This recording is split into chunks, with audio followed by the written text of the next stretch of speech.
خب شما پسر گلم اسمت چیه؟ آقا مهدی شعر بلدی بخونی؟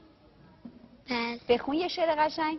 بسم الله الرحمن الرحیم قل هو الله احد الله الصمد لم یلد ولم یولد ولم یکن له کفوا احد. آفرین. شما اسمت چیه؟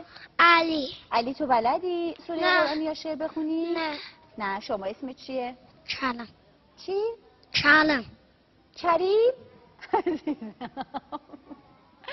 آقا کریم شعر بلدی بخونی؟ یه شعر بخون. بسم الله الرحمن الرحیم قرآن قل هو می‌خوام الله بخونم. احد الله لم یولد ولم یکن له کفوا احد. آفرین. شما اسمت چیه؟ اسمش چیه؟ الشه. اسم تو چیه؟ علی. الشن چیه توی علی؟ فامیلیم با هم؟ نه. چیه؟ برادری. داداشته. چه خوب دوستش داری؟ بله. خب، شما یه شعر قشنگ یا سوره قرآنی بخون از طرف هر دوتاتون.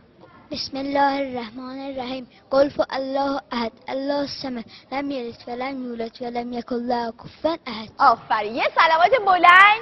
الله